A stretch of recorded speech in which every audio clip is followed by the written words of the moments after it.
the Cybersecurity and Compliance Podcast with Craig Petronella.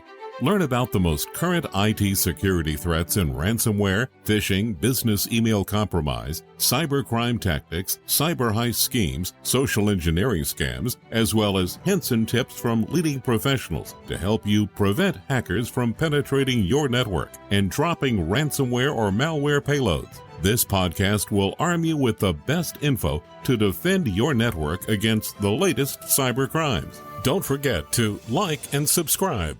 And now, here's your host, Craig Petronella. You're listening to Cybersecurity and Compliance with Craig Petronella. Visit us online at petronelatech.com.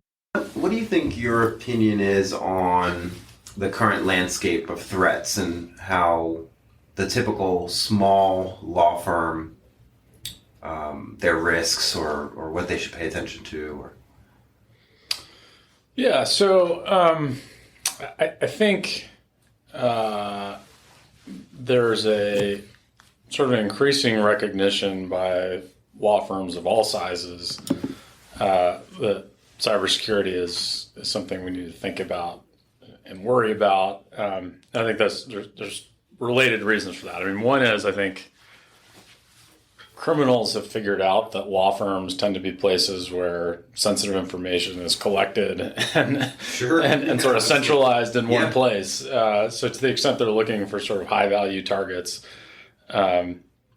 law firms tend to be especially attractive. And I think historically, law firms have not necessarily been sort of at the forefront in securing that data or the use of technology. And so I think law firms have sort of come to be identified as sort of the sort of soft underbelly of corporate America, really. Sure. And so fortunately, I think there's a recognition by firms that that's the case. What do you think the reason is for the recognition? Like, why now?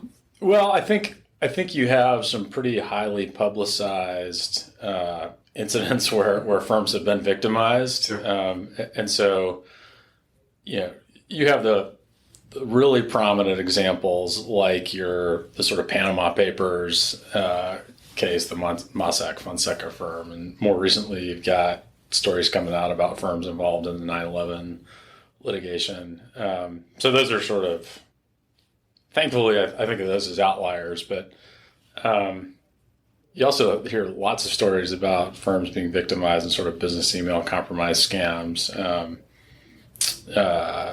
where criminals are trying to get firms involved, for instance, in real estate transactions to wire funds. It's interesting you bring that up because we had a client last year that came to us from referral, and it's a local triangle small firm, just 3 people. Yep. And they had not an IT professional, but an in-house IT designated guy that wore the hat.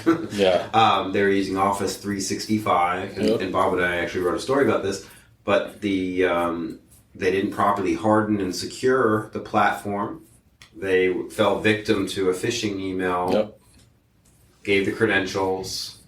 The hackers compromised and set up rules to spy on all their email communications for months without their knowledge and covered their tracks.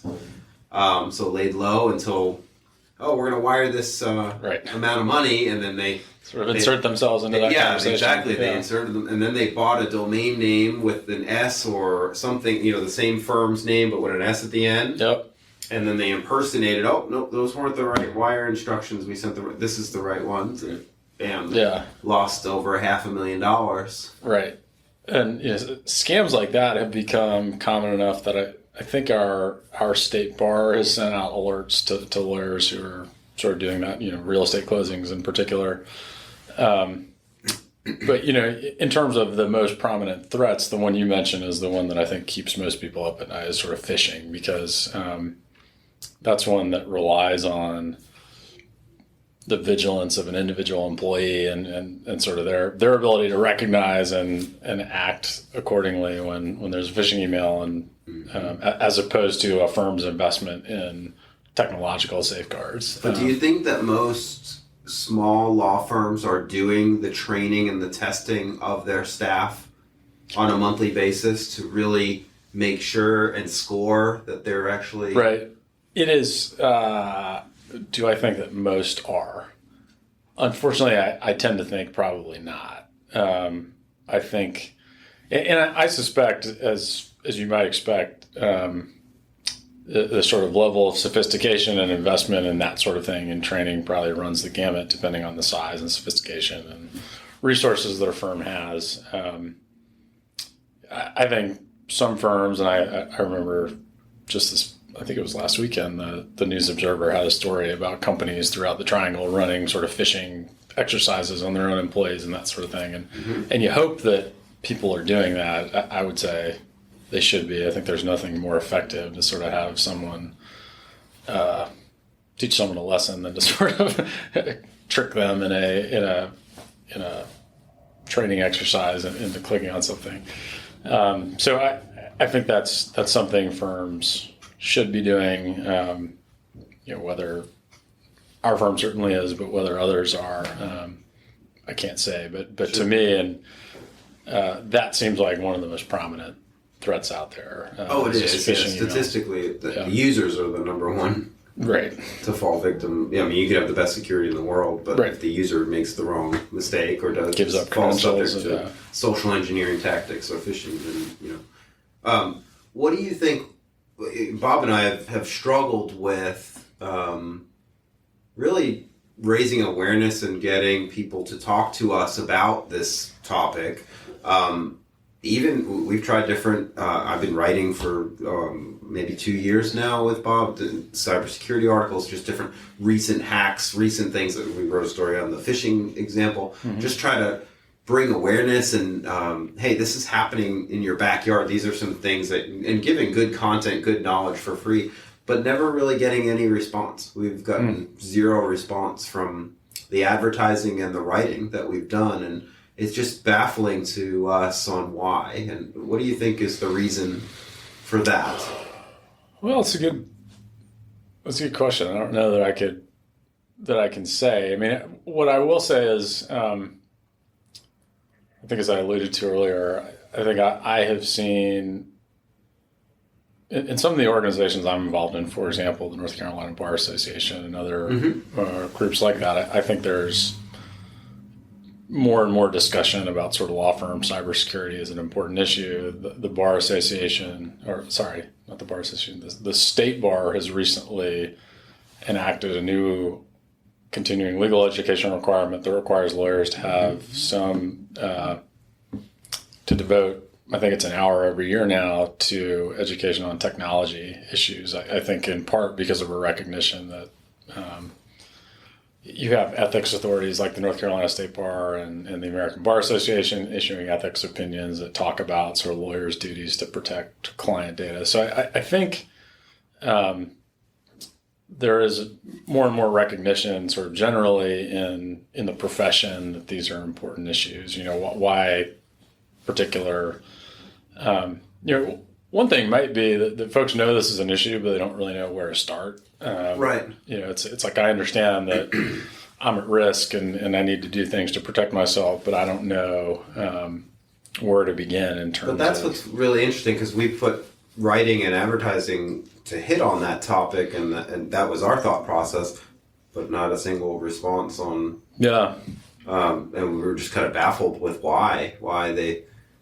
Because, I mean, in a 5-minute free phone call, just asking a few questions can easily score the cyber maturity of a firm. Are you doing these things or are you not doing these things? And then just giving them genuine fiduciary advice on, okay, well, you should do training, you should do these certain things. Whether you do them with us or somebody else, you should still do these things. Right. Like you said, that they're starting, increasing the requirements or the suggestions through CLE training and other...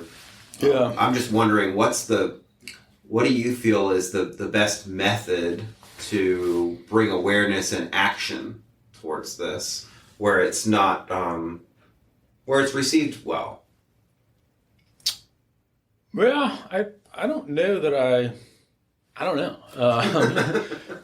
As I say, I think a lot of people get this sort of information from organizations that they're already a part of. As I mentioned, I'm part of the North Carolina Bar Association, and I'm part of a committee that focuses on privacy and data security issues. And one of our goals is to sort of disseminate information that small firms and solo practitioners can use to protect themselves. So that's one potential avenue. I think the private sector and sort of companies that provide these services can play a role there too. But in terms of the best way to do it, I'm not sure. I do think it probably just depends on the firm, their level of sophistication. What in a firm like ours that is sort of keyed into these issues. Sure. Our needs are going to be much different than a solo practitioner. Because you understand the depth of the subject matter. Right. What's interesting is how do we bring more awareness and action to the ones that are not subject matter experts there. Right. And I've done CLE training and presentations and talking with different groups in the Triangle as well, but still had I had good conversations after, but still nobody wanting to do anything to strengthen their profile. Yeah. I mean, the other thing that might drive change in this area, and that I've seen some of, is sort of client demands, and so meaning the consumer side doing business with So clients that are going to hire a firm, and it's more corporate clients, but and it's usually larger, major corporations that are sophisticated. But I think we are increasingly seeing those sorts of clients as consumers of legal services, demanding like they would from any other vendor, as part of their sort of third-party risk program. The law firm agree as part of the engagement to comply with their cybersecurity standards and that sort of thing. Absolutely correct with that. I've noticed the same thing with not just law firms, but with other medical practice wanting to do business with another firm is now requiring a self-assessment questionnaire or a SOC 2 Type 2 or whatever to justify and prove their security stature. I've absolutely seen more of that. Yeah. But like you said, on the larger enterprise level, I have seen it from a bigger vendor to a small business. I've seen that before, more of that, and the small business is usually like, what is this? I have no idea. But it's just interesting, Bob's audience and the readers of the magazine are mostly smaller law firms. Most of the firms in North Carolina are smaller statistically, and it's just interesting and kind of mind-boggling to me on why not much more action and better receiving of. Yeah, because we've tried everything from free to paid channels and just could not get any response. Yeah, that's interesting. We've even tried the face-to-face CLE events. We've done I did a presentation at Google Fiber with Professor Kevin Lee at Campbell University, and that went well, and had great conversations after that as well. And it was recorded and we put it online, and but still No, nothing after. It stopped there. You know what I mean? There was nothing. It was like, hey, why don't you do a free scorecard for our firm? Just kind of see where we're at, Or I don't even really think, and I'm speculating, but my assumption is that I don't think that the small firms are even doing security risk assessments at all. Yeah, I don't know. I know for a fact that the medical firms, the small guys, chiropractors, the physical therapy, small clinics. I know a lot of the ones that I speak with, they've never done it before, even though they're supposed to. Under HIPAA. Yeah. It's interesting. It may be just sort of a function of until you've had an incident. Well, that's interesting too. Yeah, and that happens. That sort of proactive investment, people don't think it's justified, which. Again, I'm on the same page as you. I don't think that's the right way to think about it. It's much more expensive to deal with an incident after the fact. What is it, penny wise, dollar foolish, or whatever? What's really weird is in the past 14 days, my company has helped more companies with incident response in regards to ransomware victims from referral, not our client, from referral, hey, help us, we're encrypted. Right. How do we get out of this mess? We filed more reports with the FBI and the incident response piece of it in the past 14 days than we have ever. Oh, wow. Locally here. Wow. Which is really alarming to me because we have technology and you're aware of technology that can help stop and mitigate those risks. Right. So that either one, they can recover without paying ransom, or two, just not have to worry about that threat because we have the layers in place at such a level where it's hardened where they're not a victim. Right. So that's alarming to me that, and all of them were four different companies were all small that got hit. They had no backup means to recover, were forced to pay. One of them was over 2 Bitcoins, which is now almost $8,000. Wow. Just in the fees, and then that doesn't include all the labor that had to be done to clean it all up. So it's tens, 10, 20 grand to a small company. I would think it's still a lot of money. I know it is to my small business. Yeah, certainly. It's just baffling to me. I was just curious on if you had any thoughts there on. I don't really. I think, like you, I think. I always think it's better to invest on the front end and in prevention, and that's the better way to spend your time and money and resources. But I can also understand for small firms with not a lot of resources. They've got competing priorities, and maybe I don't know. I'm fortunate enough to work at a place that takes this seriously. Yeah, we're ISO 27001 certified. Fantastic. We take this really seriously. So I don't want to. That certainly colors my view of things. I know that not everyone is sort of fortunate enough to work at a place that has the resources and the bandwidth to implement a program like ours. Interesting. So yeah, but like I say, I mean, I think with as there's more of a focus on sort of the ethical obligations of lawyers when it comes to this sort of thing, as clients start placing more of an emphasis on wanting to make sure that their lawyers have appropriate security in place.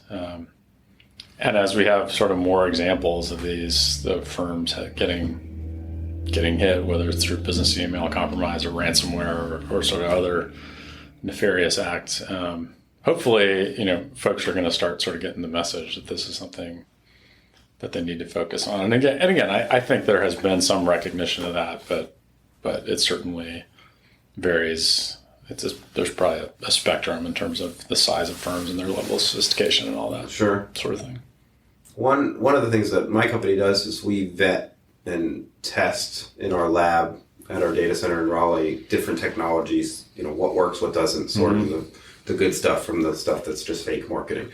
And we built a 22-layer stack of all different things that we've proven that work, and we blend that together, and that's how we protect our clients. And then one of the layers in that stack is it's called a bodice. I don't know if you've ever heard of it.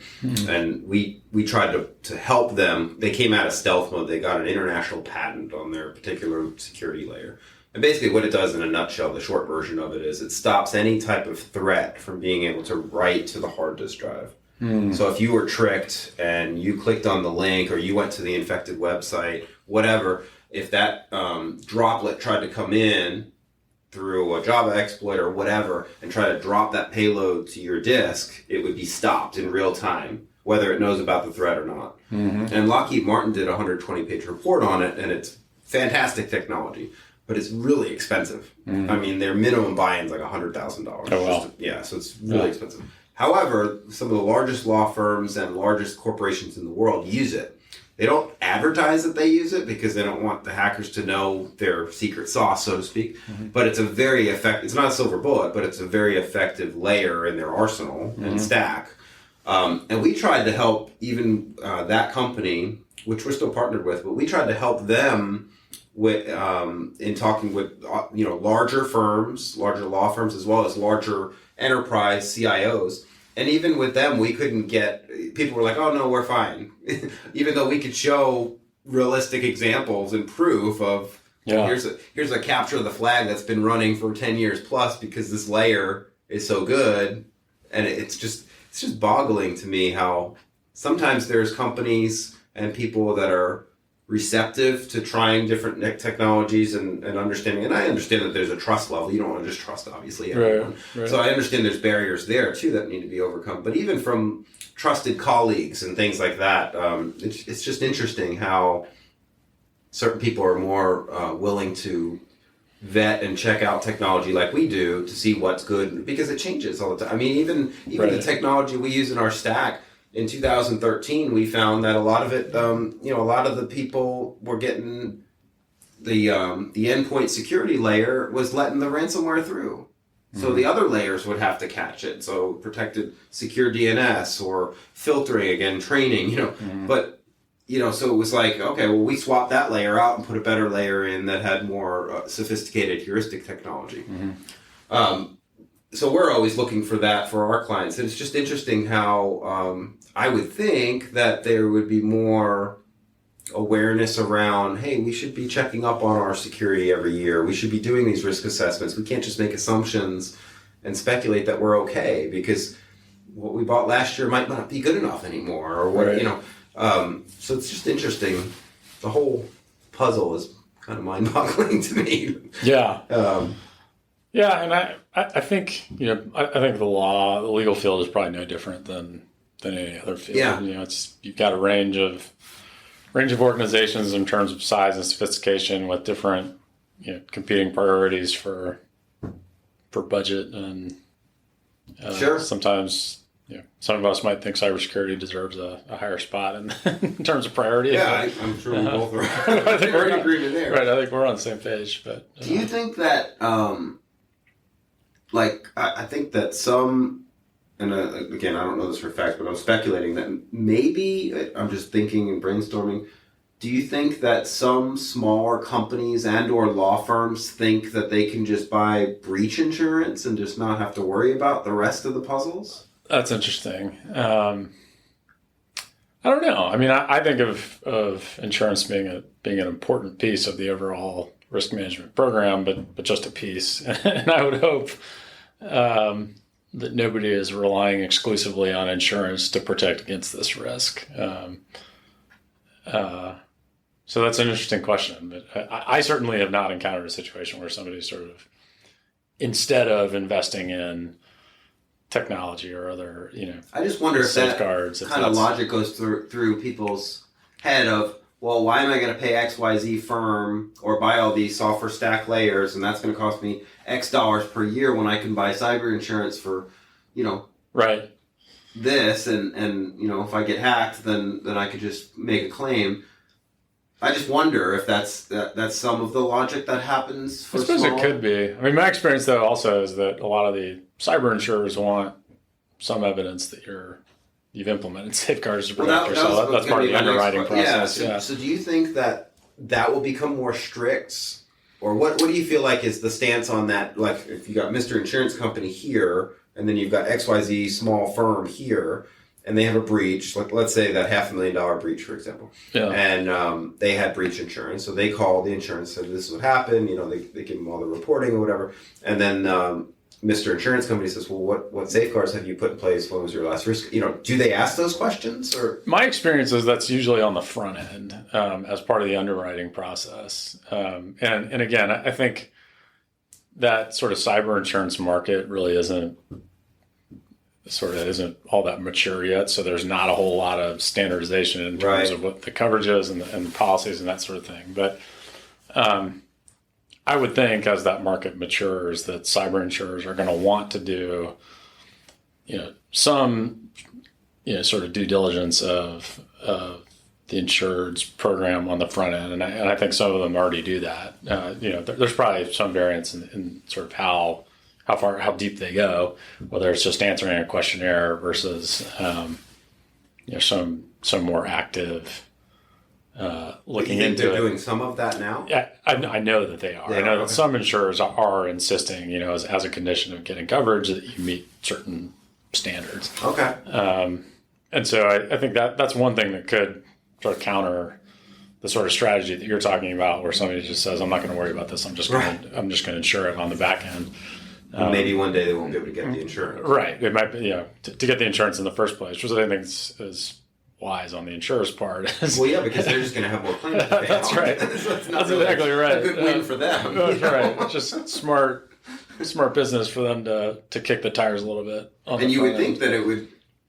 I'm not in insurance, but I would think that Mr. Insurance Company would want their client to be as buttoned up as possible so that they would be less likely to pay a claim. Maybe their premium is reduced by doing those activities. Right. Kind of like the safe driving or good driving behavior program, right? Yeah. You do that for so many years or whatever, and you get a break. I wonder if something like that would ever get.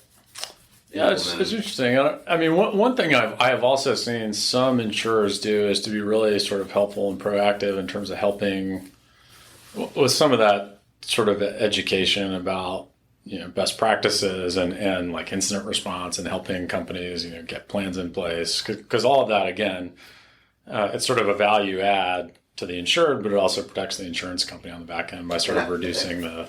And I think NIST has done a pretty good job with that, but I think, again, it's around awareness. I don't think most firms or lawyers really know what is NIST. You know what I mean? I don't think they know what that is. And then even if they did, it's a 300-plus page document that's evolving and changing every day as well. And I wonder if they would even know where to start with that or hand it to the IT guy, which typically even the generic IT guy doesn't have the depth because they're used to fixing. Right. The guy who fixes your mouse isn't maybe isn't all that well versed in NIST or whatever other framework you're talking about. So yeah, it's the complexity of the subject matter, the cost, all those things may drive may prevent the sort of widespread adoption you'd otherwise want to see. I don't know. I guess if I could figure that out, I'd be rich. I'd be doing something else. Same here. But yeah. But it is, like I say, it's an interesting problem that my experience has been is not unique to law firms. But, I think law firms maybe as a whole are maybe just a little later to the game than other businesses might be. Do you think that it's going to be more breaches that, headlines everywhere that kind of opens the eyes? Or do you think it's going to be more pressure from insurance or these other requirements coming in to say, hey, look, you can't just, do this the way you've been doing this anymore. You have to change your ways.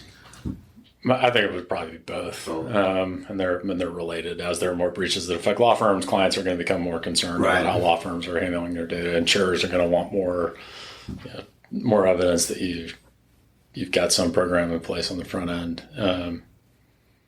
So yeah, I think all of those things are going to continue to drive more attention to this area in law firms. That and the sort of the licensing board, state bars focusing on this as an ethical matter, and lawyers having an ethical duty to protect client data. Isn't there some ethics and confidentiality that have to be? Yeah, and so we have ethical rules that include sort of competence and confidentiality, and those have been interpreted as sort of including implicitly or in some cases explicitly sort of a duty to take reasonable measures to secure client information. But it's still kind of vague in the reasonable measures category. Well, yeah. It's not exactly. Which I think, I'm not advocating, definitely not advocating. I don't think anybody's advocating for sort of specific.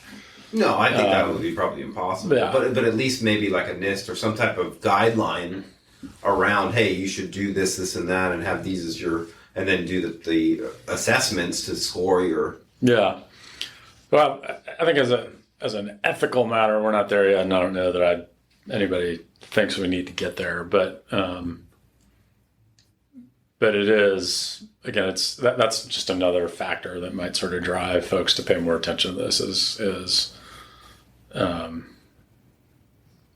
regulators saying, this is a an ethical duty that attorneys have to take measures to secure client data. And usually, the kinds of measures you need are appropriate to the size and scale of your operation, the kind of data you're handling, and all that stuff. Do you think there would ever be a time where the consumer would then have the power of releasing their data to whom and when?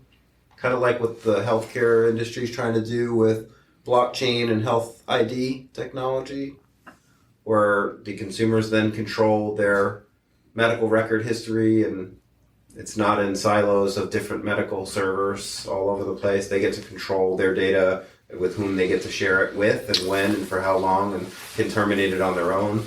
Yeah. So that's obviously a different question than data security. I think of that more as sort of privacy, so the right to consumers' right to control information about them. And it's a right that has been enshrined in law in Europe for a long time. And I think we're just now starting to see it become a more prominent issue here in the United States. A great example of that is the California Consumer Protection Act, which sort of... Do you think that's going to kind of spread? I think it already is. And since the California law was enacted, I saw something the other day, I think it's maybe 7 other states have introduced bills that, not enacted yet, but have had bills introduced that incorporate some or all of the concepts that show up in that California law, in terms of people being able to ask companies what data the company holds about them, be able to sort of opt out of having their data shared with other people, ask that their data be deleted, all those things. And so that obviously, as more states pass their own laws, that really raises the question of whether we're going to have a federal standard. I think most people would say, if we're going to have a standard, I'd rather have one at the federal level rather than 50 different state laws that I'm trying to comply with. I don't know how far we are from that, but I will say I've seen more discussion in the last 6 months of that possibility than I've ever seen. North Carolina or for nationally? Okay. Have you seen anything in North Carolina yet? I have not seen anything resembling the California law. Anybody talk about anything resembling the California law in North Carolina? It's more, I think, in New York. Just this past week had something. There's a bill in Washington. There's a bill in New Mexico. But again, I think as more states sort of jump on that train, that's gonna push people in Congress to start pushing for a federal law. And there's certainly been a lot more discussion at the federal level recently. So it's an exciting time to be doing this kind of work. There's never a dull moment in privacy and data security. So I feel confident I'm going to continue to have a job for the foreseeable future. Absolutely.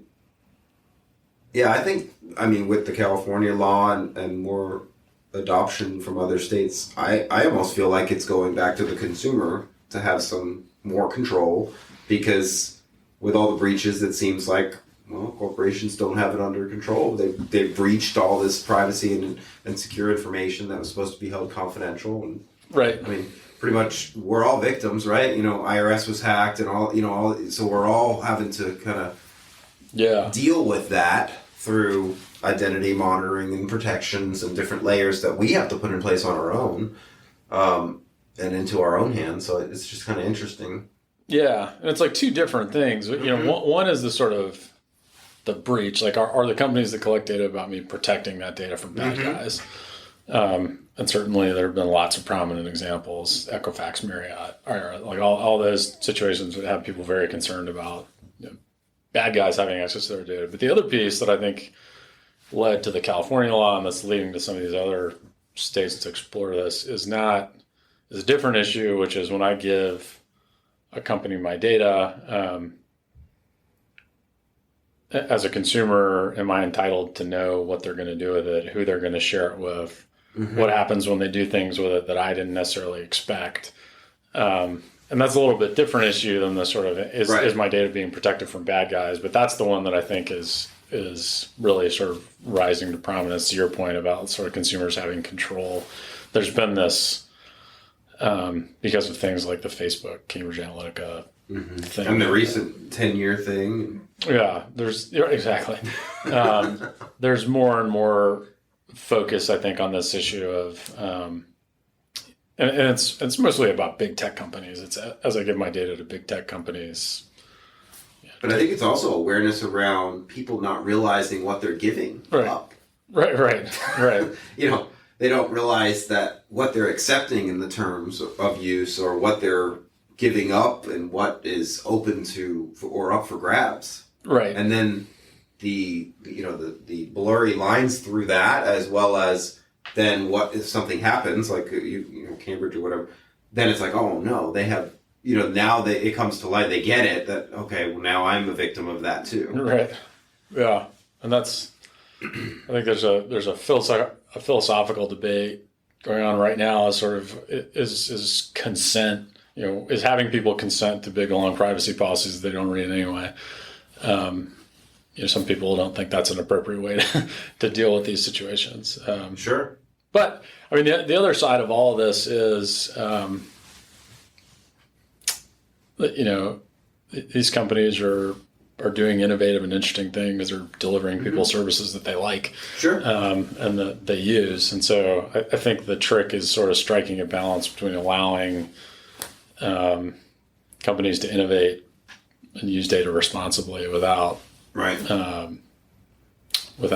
also allowing some of the things that people aren't comfortable with. And so it's a tricky balance. Yeah, for sure. I wonder if blockchain or technology like that could help in securing by default some of the records that either attorneys work with. Like, I know there's been talk about using blockchain technology for deeds and record management at local government levels and things like that. And I wonder if that could further help with the security aspect. Yeah, I'm not as familiar with the use cases on the security front for blockchain, but I've certainly seen discussion of it for things like you're talking about, sort of chains of title and even for like supply chain monitoring. Walmart has an active, right? Or in the legal space, I've heard some discussion using blockchain for like signatures and signature verification and that sort of stuff, smart contracts, all that stuff. But I'm not as familiar with the use case in the sort of cybersecurity realm. But I'm by no means a blockchain expert. Yeah, no, that's fine. Yeah, I was just curious. Yeah. Cool. Thank you. I appreciate it. Hopefully I gave you something you can use. Yeah, thank you. I appreciate your time very much. No problem. Thanks for coming by. Thanks for listening to yet another episode of Cybersecurity and Compliance with Craig Petronella. Listen to all of our podcasts on Apple, Google, and Spotify. Visit us online at petronelatech.com to book a meeting with Craig about your business. Thanks for listening to the Cybersecurity and Compliance Podcast with Craig Petronella. For other episodes and more information, visit petronelatech.com. Also visit our other websites, compliancearmor.com and blockchainsecurity.com. Don't forget to like and subscribe. Thanks for listening, and stay secure.